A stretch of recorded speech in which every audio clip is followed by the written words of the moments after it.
Avec la crise, ils sont de plus en plus nombreux dans les rues. Pour leur venir en aide, on connaît les maraudes du SAMU social ou d'autres associations comme la Croix-Rouge. Mais depuis cet hiver à Lyon, des maraudes citoyennes très particulières se sont créées. Ces jeunes sélectionnent les destinataires de couverture, de nourriture et de boissons chaudes. Seuls y ont droit les Français de souche. Et aujourd'hui, on a une ministre du Logement qui soutient les régularisations massives de sans-papiers, qui soutient l'immigration massive, qui soutient les clandestins et qui en même temps va nous faire croire qu'avec toutes ces entrées sur le territoire français, elle va résoudre le problème du logement, le problème de la précarité dans les logements. Donc c'est totalement incohérent et nous on est là pour aussi critiquer ce discours-là et le fait que ce sont les Français qui subissent une discrimination négative. Voilà plus d'une heure que la maraude a commencé et pas un SDF français à l'horizon. Les jeunes de génération identitaire décident d'élargir alors leur aide aux Européens. Quelques jours plus tard, un autre groupe parcourt la ville pour aider les sans-abri.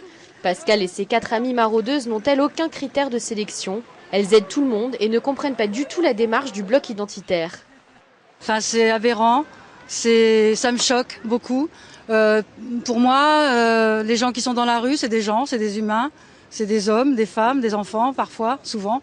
Et qu'ils soient d'ailleurs, ça m'indiffère complètement. Pour moi, ils sont dans la rue et c'est tout. Donc moi, je trouve que c'est assez violent comme genre de déclaration et de démarche. Ces maraudes sélectives ne se limitent pas à Lyon, il y en a un peu partout en France. Pour les groupes d'extrême droite, c'est une façon de se démarquer et de faire parler d'eux. Leur logique, c'est de faire des immigrés, et en particulier de l'islam, des boucs émissaires.